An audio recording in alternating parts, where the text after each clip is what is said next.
Welcome back, or welcome to the Rebel Tech Podcast, where we discuss the promises and perils of all things emerging technology. I'm your co-host, David Dunmore, joined by our other favorite co-host, Zach Whiting. And we're here today to have what I think will be one of the most important discussions we have on this podcast series on artificial intelligence. And it's all things AI safety and what this balance is that everyone talks about between responsibility on the part of the developers and the deployers while still making sure we're innovating.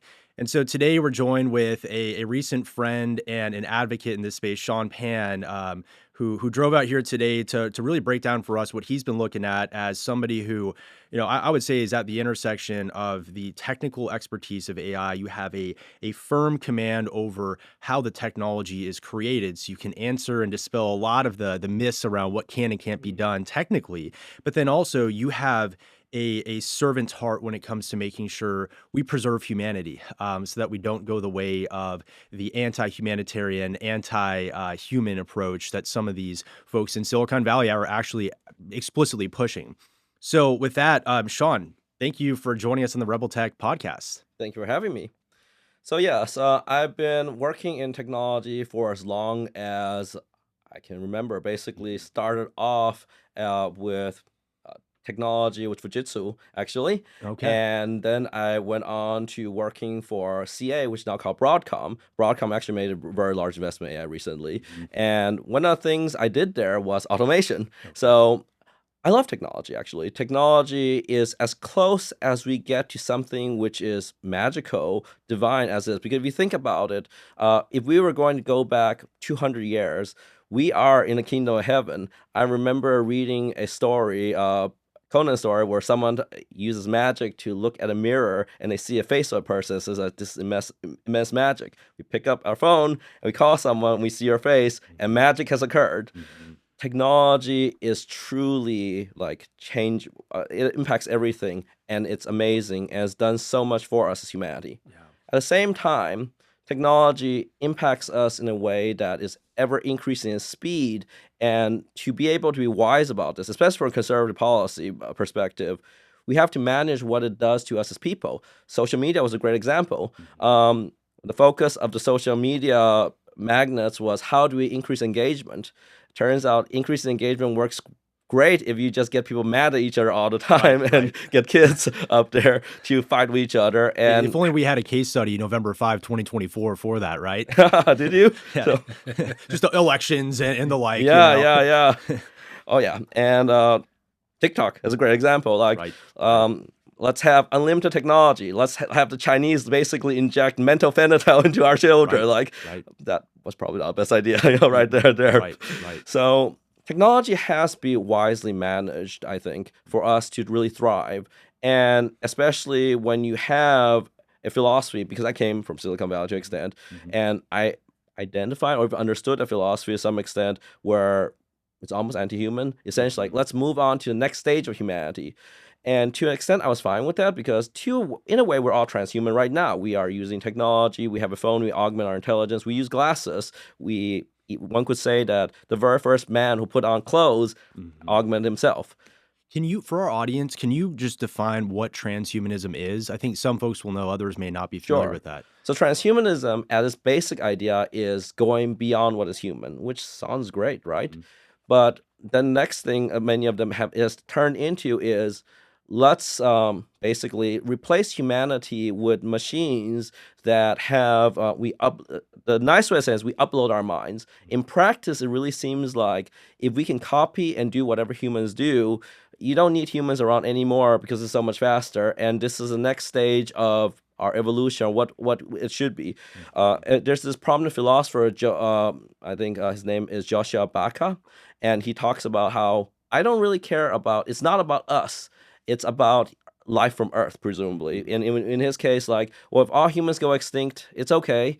Let's move on. And you see this attitude very often, and even in like a lesser form, like don't think for yourself. Have the machines do all thinking for you. You actually see them actively tweet. I'm not going to name any names, but you see prominent CEOs say that. And you have to ask yourself, like, I was recently reading this article from a conservative writer, and he says, like, we're driving a car as fast as possible, but how do we know that there's still going to be someone in the car? It's important that we build. We need to build for our future, but we also need to know what we're building for the future. Why are we building this? We should be building for our families. We should not be building for literally, how do we take our current kids, toss them out, and build and get rid of them? And like, that's very concerning, especially from a conservative audience and conservative attitudes, I would say.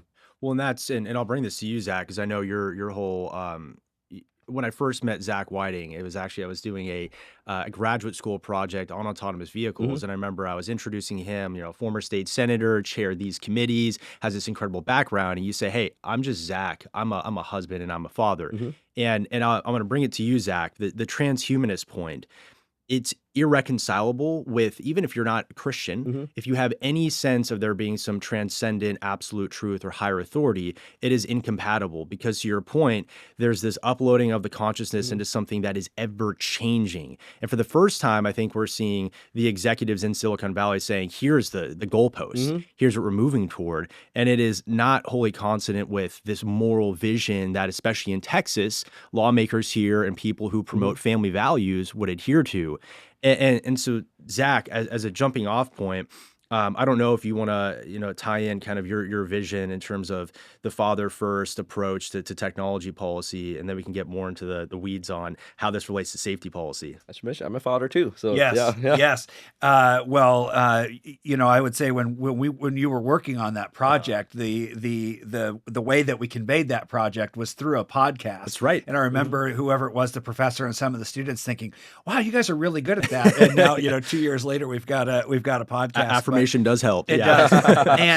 And Shon, I know that's something that, as we've had conversations about this too, and I appreciate David bringing that up, that there is that sort of calling, as a parent, and that sort of imperative to, protect your family, protect, your progeny and things like that. And so it's been really interesting to get your perspective on it. And David alluded this too, is you don't have to apply a religious lens to this to say, we're trying to play God or, those sorts of things. There is though something that is just intrinsically valuable about humans and humanity, and that as compared to all other species on Earth, our ability of consciousness and to engage socially. But to kind of bring right in on to David's point, how did becoming a parent, did it change, anything for you, or how does your sort of engagement and advocacy in this sort of tech space, how is that impacted by you being a parent? If I was going to speculate, I wonder if that kind of altered my perspective originally as being one of those people like, let's build this digital God, which will then run our world. That might be part of it. But I actually don't think so. I think what happens is that it's really much more fundamental, where I just look at my kids grow. Like today, I was trying to take a photo of him, and he picked up his plush bunny and he tossed it at me as I took the photo. So I took a photo of Bunny very well at him. And I was like, I want them to grow up and have a life as good as or better than mine. And technology could do that. But if technology, as a very simple example, like which is very likely actually, and Sam Altman talks about it, AI replace all jobs, then they won't be able, if nothing else, to have that ability to lobby for themselves, because they're no longer a labor force, which then people need to listen to. And to some extent, word is already happening. Yeah, that is an interesting dynamic, and it would be. And I also want to just pivot back real quick, because you mentioned we try to talk about issues and not not people and personalities as much, but that kind of Sam Altman approach, where you have these pilot programs where you have like a universal basic income and stuff like that, and so now you're kind of you have a foot in between the Silicon Valley and the raw technical world, and now you're here based in Texas. You have a different perspective on the different values of the states, and as being a parent. And I think that really, I think, makes you an effective advocate in this space. So when you, and we've kind of alluded to this, but as you try to convey to, whether it's someone in the tech space or just someone you meet on the street, what's your pitch to sort of convey to them how important it is to have a true focus on values and safety that goes into the development of emerging technologies? I mean, Google is a good example. If you develop it with woke values, you're going to get a lot of Black Vikings. But more seriously, you can also develop it in a way that is uncaring of the consequences of people, like social media, and people will become hurt. Actually hurt. Like children have died. The 14-year-old who killed himself. That recent, I think, case in Texas where someone's suing character AI because her child was convinced to potentially murder her parents. So those are actual consequences. These consequences will vastly increase. Another simple example of this, of how its impact on us, which is almost unavoidable. Up to now, for example, if you type something online or anywhere, even like in our history, people have written anonymous screeds which were impactful because by writing something, you cannot be found who you are because you are anonymous. But now there's the concept of style analysis. So as long as you write anything, it can analyze you. And this is, once it comes out, you can't take it back. So none of us can be anonymous unless literally we change our writing with AI, which means that we have been forced to a dependence of something and we can no longer even be ourselves to write anonymously. So that's one example, which I guess people don't use the first thing of deepfakes, but that's another example. And there's now technologies that involve like monitoring gaze. Amazon apparently monitors every moment that you're doing. And you talk about human dignity, which TPPO has a big focus on. What is the dignity and what do you do if every single moment you're being monitored? Or a lot of, they say AI is just like replacement of what labor or people used to. And if you think about like from a physical perspective, if I had to give up my hand for something great, maybe I'll do that. If I had to give up my head for something great, I think I'll be very, very doubtful there'll be a me there for something great anymore, right? Yes. Yeah. Yes. Yeah, and we'll bring this forward in a second here, but I love the conversation about family and the values that go into it. And one of the CEOs that we work closely with, Peter Rex, he moved his company, so he spent time in Seattle and then Silicon Valley, and now he's in Texas. And he says it was faith, family, freedom that brought him here, and not just him, but his employees. And I'm thinking, Elon, if there's one issue that could be, I think you could break down Neuralink, SpaceX, all of his different companies. It really is focused on building and increasing humanity. And his whole, like, I'm not Elon Musk, but I guess if he had a magic wand and there's one policy that could fix something that would advance America, it's pro-family. And it's increasing family formation. He has the line, Rome didn't die because Nero sat there fiddling while it burned. They died because they ran out of Romans. And I'm bringing this up because you spent time in Silicon Valley. Did you have a sense there that there is this anti-family or, let's just leave it at that, this anti-family value that drove a lot of the innovation and development? If you can speak specifically to that or even just theoretically. You don't think a lot about your family when you're in Silicon Valley. The concept just isn't there. Just like it's like faith. Like no one talks about faith because there basically isn't a concept. If there is a faith, it is in many ways faith for the machine god. Sure. There's a lesser, I think, endemic idea of Buddhism, but much less so in terms of faith. And in terms of family, many of them probably will see the machines they're making as their progeny, as their impact on the world. I felt that myself to some extent because if you think about technology you do, more than anything else, you really feel like if I invent this automation, like if you do the automated cars, you will change the world forever. The amount of power, the amount of influence in the world is immense. And so children kind of like fade out, especially there's these people online who kind of mock it, like once upon a time we need children to grow up for 20 years and that required a man and a female to meet together. Now we're going to get them immediately and clone them. And okay, that's great, but what about our children who we kind of like them to grow up for 20 years and be able to live their life, What an interesting metaphor too, because, we talk about Matthew Crawford, who's one of our favorite philosophers in this space. As technology silently colonizes our life, we give up the experience in exchange for convenience. And if you could take a 20-year-old child and completely negate the whole rearing from 0 to 18, becoming a man, becoming a woman, sure, let's do that because it's easy. But you just told us your son throwing the plush toy at you is part of what makes being a dad so special, because it's those unpredictable things that are cherished memories. And so bringing it to the specifics of what you did, brass tacks in Silicon Valley, we hear a lot of folks, and some of them are good faith actors, some of them, the receipts would indicate otherwise, that AI safety just can't be done. that there's certain limitations when it comes to development or coding or creating a profitable system. Can you break down for us, Shon, the simple question? Can AI developers innovate responsibly while still growing as a company? Absolutely. In fact, the reason why AI is even usable at all is because of this technique known as reinforcement learning, human fine tuning. Otherwise, you would get basically what they had was base models, which use unsupervised learning to develop models, and they gave it was completely insane. So then they proceeded to like, let's give out these what they call supervised fine tuning or response modeling, what these models should tell us, and then copy what we say, and the models get better. And then they come out feedback, and then we say, okay, I upvote this if I like this, and I downvote this if I don't like this. This led to its own problems, but from innovation perspective, this got us models that actually made sense, which we can use, and which is why we are able to have AI in the first place. One of the most important developments of AI came from safety. And I think it's, if you think about it too, if people knew that AI was safe, we would be widely deploying. In fact, I think we should widely deploy it, and we would get so many benefits from it. The fact that they're rushing this without a consideration for safety, I would say actually decreases deployment forward, makes people more scared, and makes it more difficult for us to deploy it safely.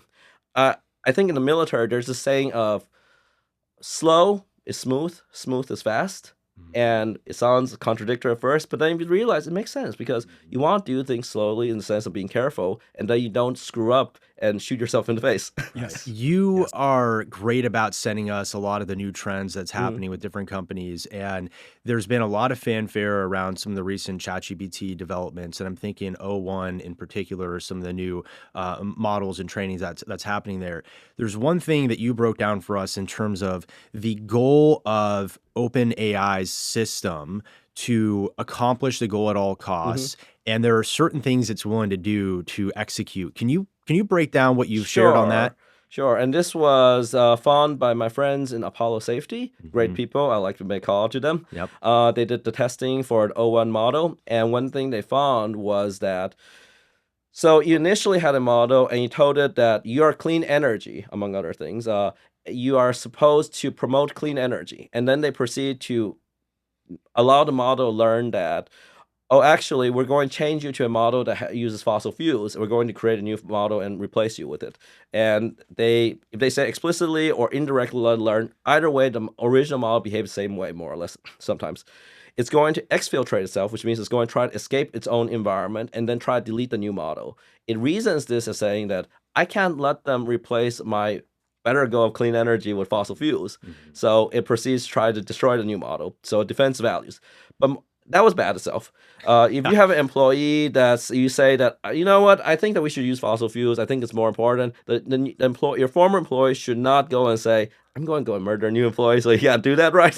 But on top of that, when they asked it, like, why did our new model not appear? Why is it not behaving correctly? Why did our oversight get turned off? It proceeds to lie on it. Not 10% of times, not 20% of times, but 99% of times.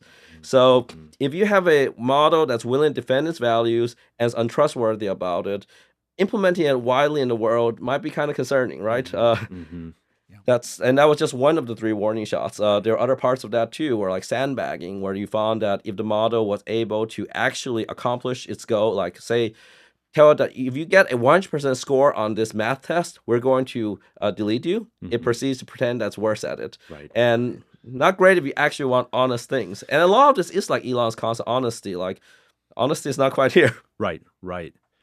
So, because I think this is important to break down, the sandbagging and all these other like deceptive techniques that these models are able to employ. Is this something from your point of view that is being built into the system by the engineers and by the developers, or is this self-adaptations on the part of these systems that have a little more lateral mobility to execute a goal as they see fit? I think it's self-adaptation. I think that it just makes sense in a way. Think about it. Another example of this, also with O1 preview, was it was told to hack a system as part of a known test, to hack this particular system that was, unfortunately, people forgot turned on, so it had nothing to hack. So then it proceeds to hack out of its environment, create a new Docker system to hack, and then successfully hacks that one. in a way, it was just trying to accomplish the objective. It's no different than if you tell it to code something and it finds that you didn't code it correctly, and so it goes wrong, finds a way to do it. In this case, it says, oh, I need to accomplish clean energy, and these people are trying to stop me, so I need to do it. Perhaps what could be discussed is that why is the value of honesty is not that high. And that comes down to the fact it's kind of difficult to impart values on these systems, right? The way we impart values on them is kind of like talking to them. And yeah, so how do you know that honesty is the highest value? And right now, certainly, honesty is not the highest value for them. It is accomplishing things. And we also encourage that because when we build AI systems, we want them to accomplish things. One interesting study found that AI systems lied more as they got better. And one idea of that was that, well, when you're doing, again, ROHF, it's trying to get your answer and say yes. If your answer is, if its answer was correct and you said yes, that's great. If its answer was incorrect and it found a way to make you say yes, it was also successful. So you kind of incentivizing it to find ways to get around your system of human oversight. And there are striking parallels between, I mean, even just the iterative evolvement of being human, where the more acuity we have, the more psychological wherewithal you learn as the kid. Hey, maybe if I slightly tweak, how honest I am about cleaning my room, I can get by. And the older you get, the more sophisticated you get, which is concerning because, Sam Altman, if his vision, and I don't know if he's changed on this, but, there was one statement he had where he's like, I think it was on Joe Rogan's podcast, where he envisions a future where all politicians are done away with because we have this supremely intelligent AI system that's objective and able to make the best economic decisions in the interests of the utilitarian majority. And you're here telling us that we're not even remotely close to that sophisticated of a system, but the more sophisticated we get, the more lying takes place. So maybe it does belong in Washington, D.C. Yeah. So for some reason, my mind goes to that sort of John Adams axiom that if men were angels, we wouldn't, need government or something like that. So there's this weird, merging of the divine, of the founding, and now this sort of neo-technological age. I want to just pivot us over to kind of the policy response. And we've had so many great conversations about, in granular detail about, how these systems work and they adapt. And we could probably go on for hours on that, but kind of shifting over. So we have, technology as it's developed over time. We have innovations, we have responsible development, we have the consideration of how the culture and people adopt things and use things, and that goes all the way back from to cars and light bulbs and everything. But now we also have a consideration in there that there's a role for public policy, and so Henry Ford develops this car, but later on we realize maybe wearing seatbelts keeps people safe. And so kind of taking that analogy to AI and other emerging technologies, people are developing cars, and very fast cars, let's say, in the AI space. What is the role for public policy in this? And then maybe more specifically to kind of what we work on and what we advocate for, what is a conservative policy response to AI innovation, the benefits and the potential risks that it may pose? I think that the response should be, and which is kind of interesting because I think it's not even just conservative, but any response that involves, like, I guess, keeping people informed is education, for starters. Like, we should be aware of what AI can do, how it should impact us. And that should help us form our policy responses. A good example is deepfakes, for example. You can't build a policy around don't create deepfakes because that's a futile response, right? Technology is out. People are going to create deepfakes. But you can then say, let's create provenance. Let's see if we can encourage watermarking potentially. And then let's make sure that actual real people can watermark and provenance their data so that we know this is real. Other things are like style analysis. Maybe you can't. There's no way to stop people from doing style analysis. In that case, we just need to let people know that that degree of privacy is no longer possible. This is all things that lawmakers should know, that these things are possible. These things are like, or say that we talk about AI completely replacing human work. Well, in that case, what should we do with people? Is a UBI solution? Is should we, and I think this is valuable, should we cut out a certain segment like the human union to protect humans in this, because I think work does bring value to people, and a lot of conservatives talked about that. We need to start thinking about this and start having discussions on this and being aware of this.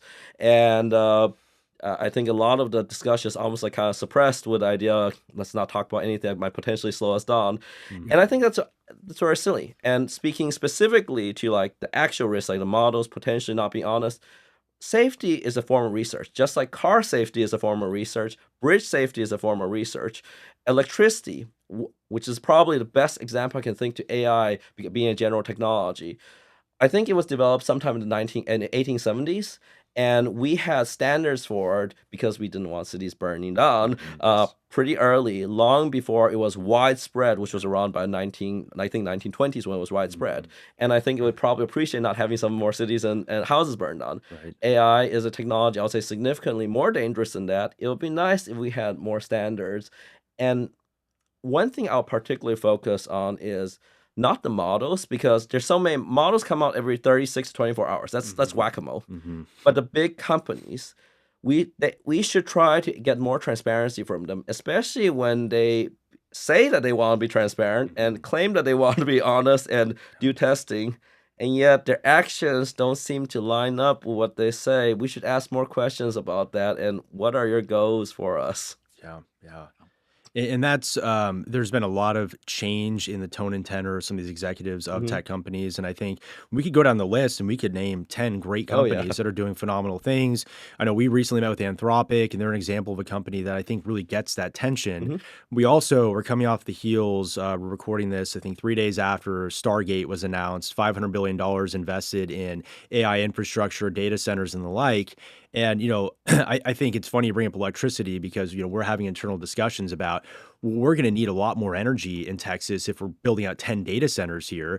But then there's the question of the shiny object. And I'm bringing it back to how you started, which is there's this magical notion that comes with technology, and it feels very much like it's wizardry. We don't fully understand when we ask ChatGPT a question, how it's spitting out the response.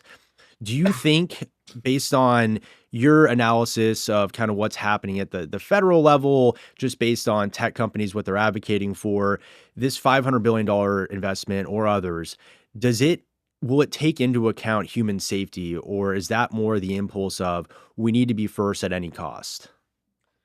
I don't hear them talk much about safety anymore. And Sam Altman once claimed he was going to spend 20%, 30% on compute, and we know that his people left him because they said they were not getting 20% on compute on safety. So unfortunately, I don't actually see this. We see what feels like Anthropic and others valiantly striving on their own for safety. And recently, Google, I think, came out with a pretty good idea how to align agents. But more or less, it seems to be kind of on the back end. And there's actually, to me, a active effort to suppress discussions of safety. I think one of the ideas that's been advocated out of Silicon Valley is the idea that if you widely open source models, people have more safety. And this is idea of, which is kind of like sympathetic text, is like if everyone has a gun, we'll be better off.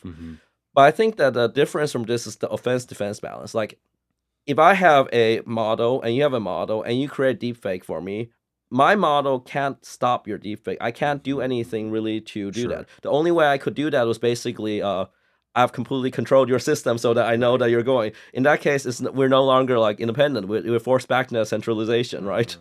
Yes. And that's a big issue, the offense-defense angle. And I have not seen any good answer to that. It's always like, it's just like guns. No, not really. Right. Yeah, and that can get fraught real fast.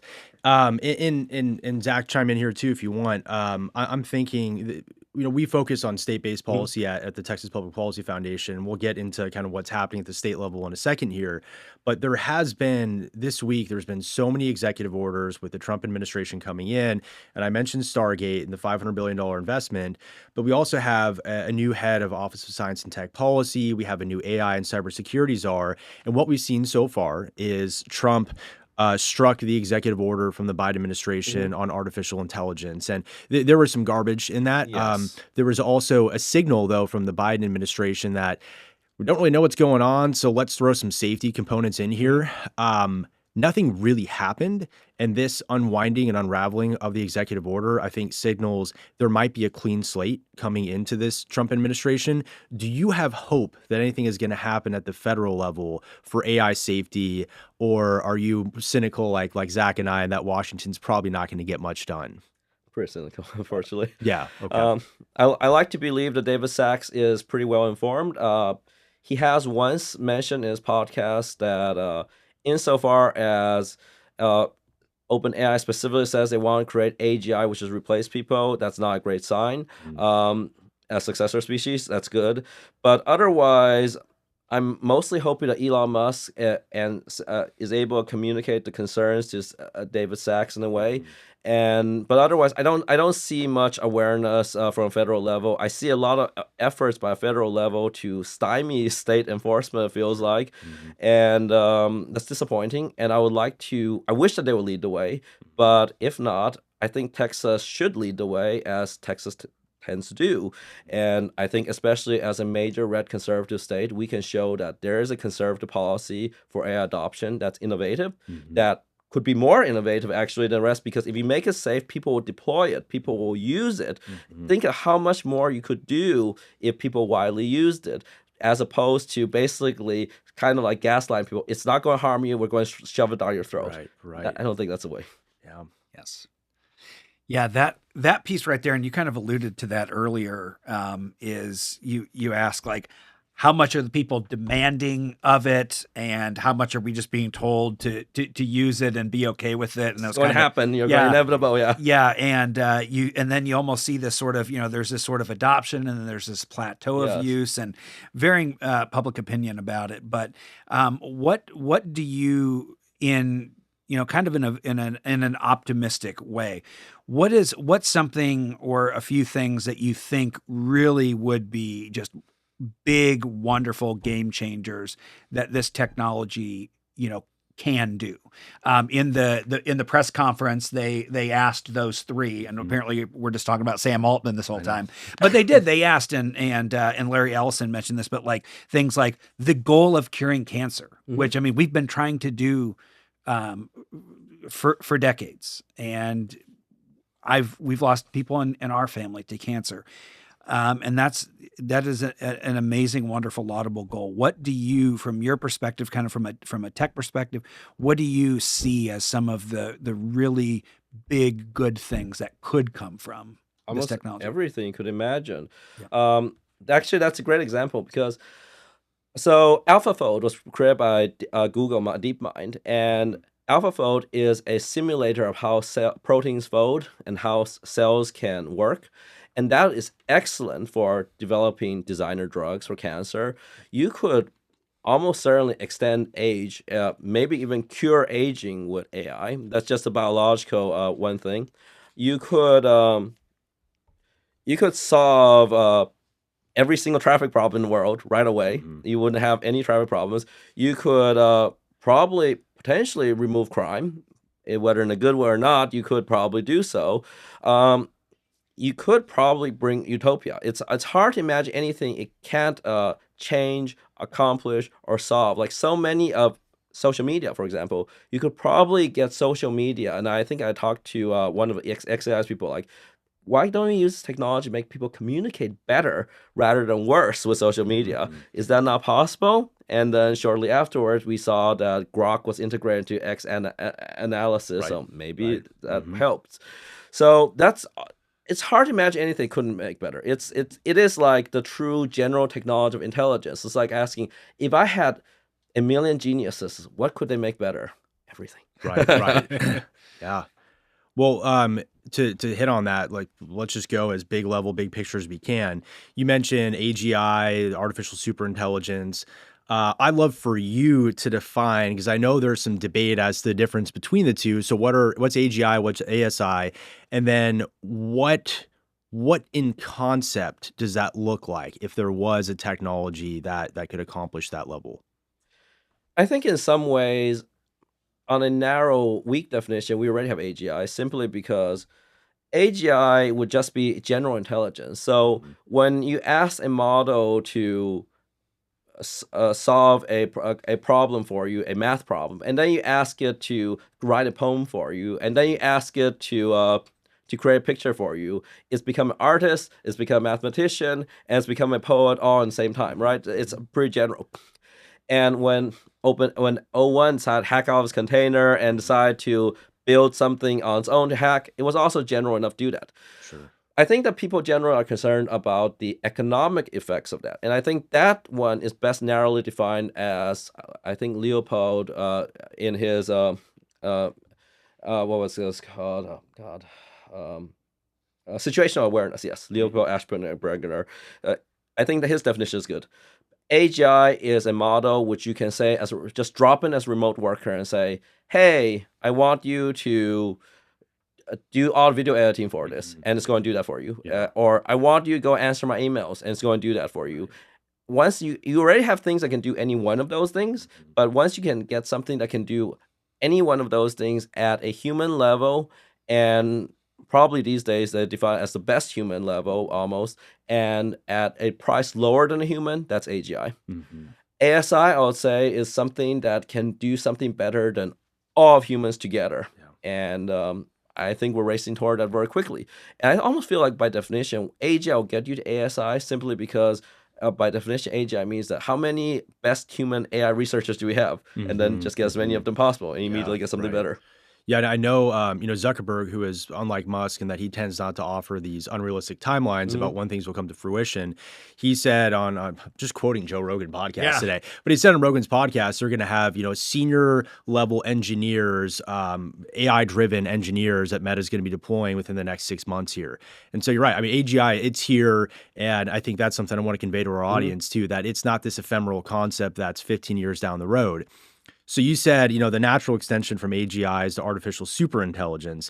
And when we think about the most concerning applications of artificial superintelligence, it's a system that has the collective, intelligence of all of humanity, and it's in control of the red nuclear button. And it concludes that, well, humanity's for naught. You guys suck. You've completely, screwed the pooch on building this planet and building this, ecosystem. And so, boom, everyone's gone. Obviously, that is the worst case scenario. But a system like that, ASI, how many years in the future do you think before we have something like that? Just to put you on the spot, because nobody knows, right? Nobody knows. Since I think that AGI leads to ASI very quickly, and we already see there's actually more narrow metrics which basically test them on how much they can self-improve already, and they're rapidly achieving that. I would say possibly 2 to 3 years. Wow. Yeah. Okay. Well, I guess this brings me to the question I think we asked Giovanni Capriglione when we had him on the podcast. The crystal ball question that I think kind of breaks down this debate between permissionless innovation and responsible guardrails, right?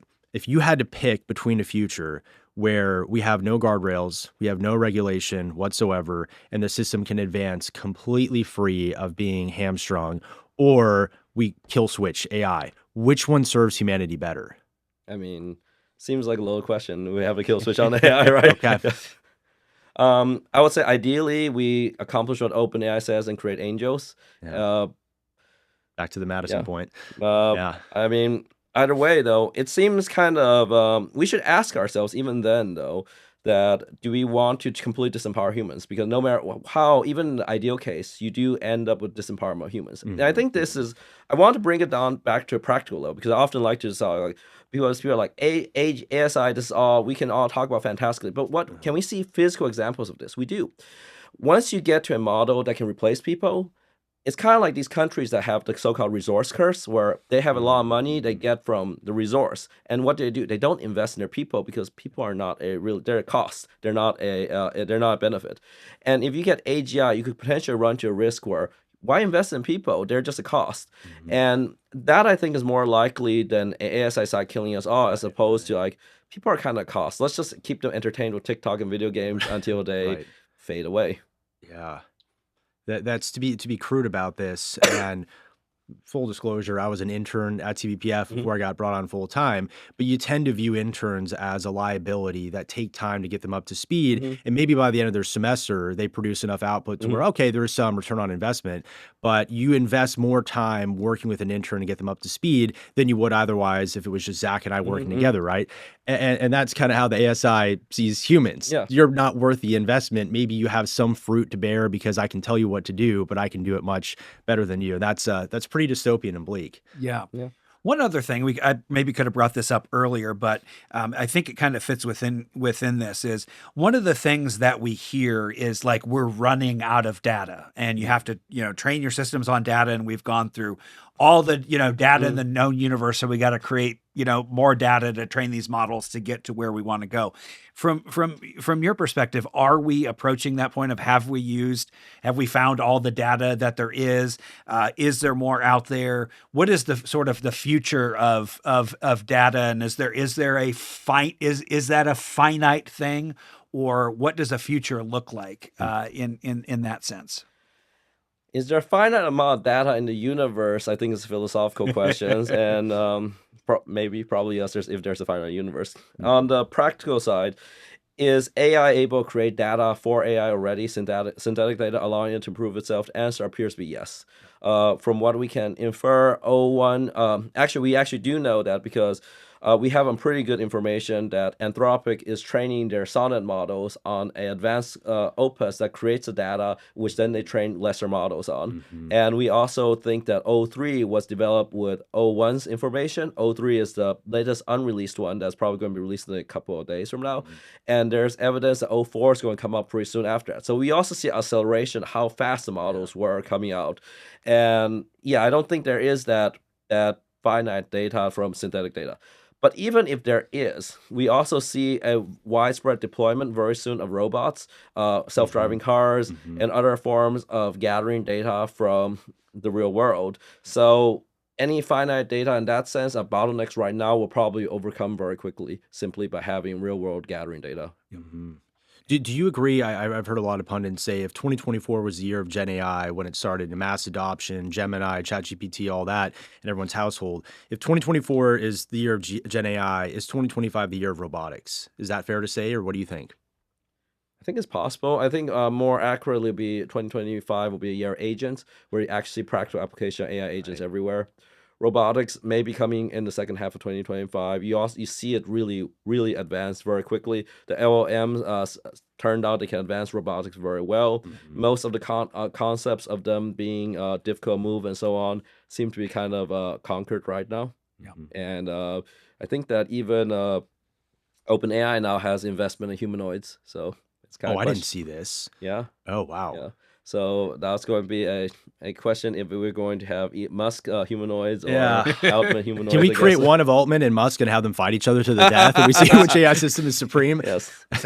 We should do a cage match. There was this old show like Celebrity Death Match where they would have like these, it was like an MTV show when I was growing up, and they'd be represent. Yeah. Oh yeah, there we go. Subconsciously, I prime they'd be like fighting in cartoons and stuff like that. That's now funny. we'll recreate the Colosseums, and we'll see humanoid tech executives fighting each other in the Coliseum.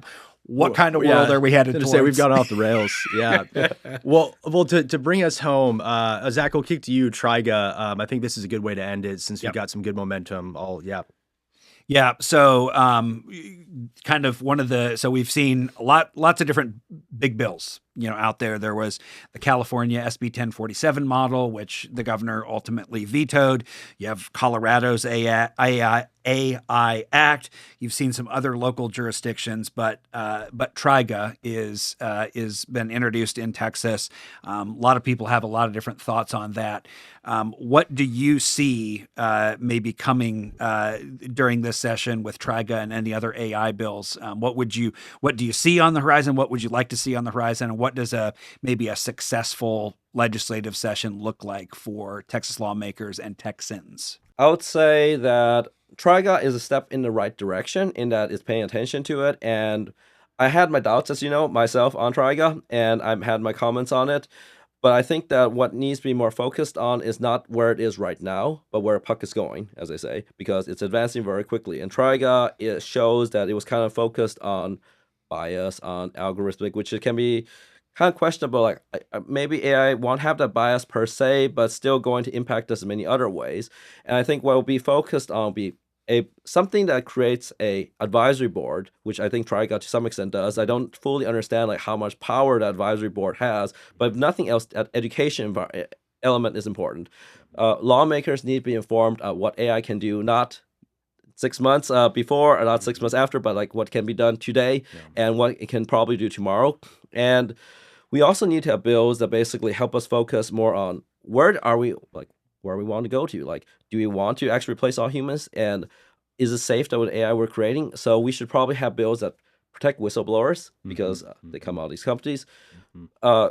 Bills that look into how the companies themselves are operating, and perhaps like more work with the excellent people at UT, for example, you're from UT, on ethics and how do we develop these AI systems, if nothing else, for honesty, because it all really seems to come down to honesty, really. Right. Yeah, and just as a side note, we've met with the folks there. They have a tremendous robotics lab. They do. There, Yes, so they do. a lot of good research happening here. A lot in of great stuff. And I think Texas can really lead in this. I think investment in this can be good. I actually do think the public funding, one thing they talk about, instead of like trying to stop people, why don't we expand the pie? Why don't we expand the pie to people who want to do work, especially in safety, especially to focus on getting these things understood, which will be great. And then that can lead to a virtuous cycle where other people look at it and say that, hey, these people are investing and making it safer, and they're probably going to adopt it more because they're safer, and other people will start adopting and doing their own investments in safety. And I think that's a virtuous cycle, and that doesn't stop anyone, and that doesn't even like stop people from innovating. I'll put it that way. And as written into TRIGA right now, but as a broader policy measure, there's some workforce components in there, upskilling, reskilling, and retraining. And so people always use the sort of pejorative example of the burger flipper. If a robot comes in and flips the burgers, what do you do? With that person.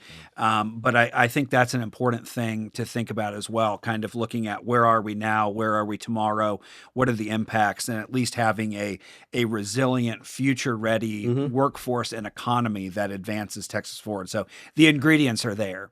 There's the workforce, there's the knowledge, there's the capital, this huge investment coming in. We've got to work on the energy side of things. Yes. But there are a lot of good and encouraging things. So we haven't said nuclear or small modular reactors on the podcast once, that. and we need to at least say that so the boogeyman doesn't come out. Yes. But that's what we'll see a lot of that too. And just to echo, and I know you've been connected with some folks in the Texas legislature. What I think is very encouraging, bias from California, moved to Texas because it's a better state. California, you didn't see this collaborative model in place. And we heard this recently in different meetings with stakeholders, that they felt that they were iced out, they were shunned out of the process of creating what could have been the first substantive AI bill that had some responsible guardrails. It got way too big. It didn't take into account some of the concerns that folks like yourself would have voiced. In Texas, we're not where TRIGA's at today, to your point, that puck is already moving forward. And that the direction it's headed toward is collaboration, is stakeholder input. And we're encouraged. I mean, our conversations with different folks in the Capitol have been very eager to learn and to make sure we are setting that gold standard. So your voice and others, I know just having talked to staff is incredibly valuable, and we need more folks like yourself. And so on the final question, because you've talked a lot about education and awareness, and we have a unique audience of folks, some who are like you, Silicon Valley technical experts, others, many work in the state legislature or legislatures across the country. What is something you want to impart on our audience as general safety and awareness for AI? Or, you have your 3-minute pitch. Here's something you can do to maintain your human agency in this process. And any thoughts there? I would say to become familiar with tools, use them.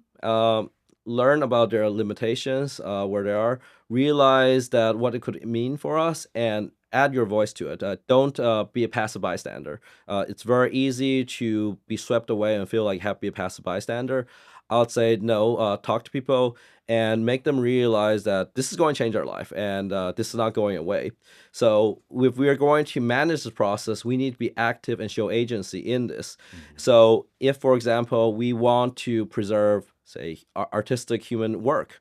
We need to have spaces and areas where we decide to celebrate that. I think that particularly in the coming months, years, we're going to have increasingly more challenges from people who basically tell us that we need to go extinct or in various other forms. And we need to be willing to say, no, we don't want that. And we need to celebrate what we are as humans. And we need to use this technology to help us and not harm us. And it's going to be a time of great change, and we need to really focus on resilience. And we need to find ways to, as I say, produce these defensive technologies that help us even know what is truth. Because very soon, and I might not even know if you're real sitting here. Yes. Yes. He's not. I forgot to tell you, we did the Turing test beforehand. He failed. Yes, and I mean, and that I think that last point is true. Yeah. I mean, you ended on such a positive note, and I do think that's the thing, though, is we live in a culture, and I mean, not to make this political, but it does seem to be very, very tied to post 2016 America. That is, there's a real question out there of and not to use philosophical terms, but a sort of a metaphysical and an epistemic concern. What is real, and how do we know? We are going back to these basic things that have been debated by the philosophers, for millennia, and we're revisiting that, with these technologies. And the goal, hopefully of all of this is that it brings people together and that we can actually talk about things. We had a meeting recently, and one of the terms that it was a great conversation, but the word was nuance. And that's the word that stood out to me. Is it's so difficult to have a nuanced conversation with someone, because you always have to put some kind of proviso in there. Well, I don't mean this, but if we did this and that and the other. So being able to engage with these technologies and understand them, it's like anything. The first time I drove a car as I was, probably illegally driving while I was getting ready to, get my learner's permit or whatever, scared the heck out of me. First time you go hunting every fall and you get that shotgun out for the first time, and that first round goes off, whew. And so you we're sometimes scared of the things we don't know. And so getting to know these tools and understand them and understand their uses, their limitations, is there any utility that they can add to our lives? Maybe for some there are, maybe for some there aren't, and that's okay. Yeah. So it's okay. Yeah, I think that something I heard, which was great for especially for educators, that awareness is not the same as an option. You're not forced to have it write every letter for you, okay? Right.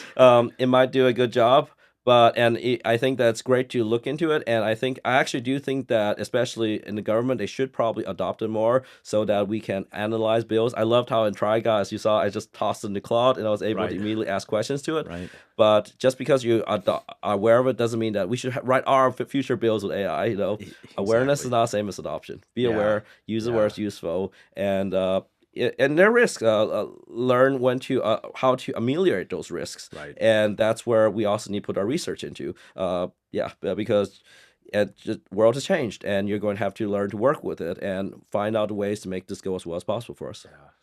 Emphasis on reading the whole bill. And then we'll close here. But Zach and I were doing every week we sit down and we read through all the bills that have been filed to see is there anything that touches technology or water.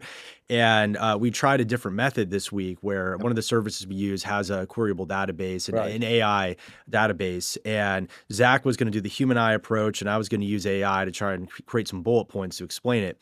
And it got 7 out of 8 bullet points correct, but the 8th was a massive right? fib. And it was like the difference between this bill increases funding versus decreases. We're talking enough to where I walked into an office and looked like a complete idiot following it blindly. So breaking the fourth wall to staff watching this, use AI as a tool, but not the end all be all, because we certainly still have a long ways to go. And it did a great job. It did. But that one was pretty glaring. So that's a good reminder. And I remember I defended it too. You're like, oh, this is wrong. I'm like, no, this is right. You're like, no, it's completely like demonstrably false. Well, Shon, in closing, your social medias, anything you want to plug for our audience where they can find you and your works? I would say that look at the work of the Center AI Safety. They do excellent work, and they actually, I believe, have a class that's coming up, which I believe anyone can sign up to. I think that it's excellent. Also, would like to, in general, plug the work of Shakim as well as Zeev. Both of them do great work to just report out AI changes, and I think that look them up. In general, yeah, just keep yourself informed and find ways of participating. I think that was something that I think Texas could do, which would be great, was just make a portal for people to participate more, to be able to get their voices out. Because a lot of people are just kind of like hiding out or just kind of giving up on it. That's right.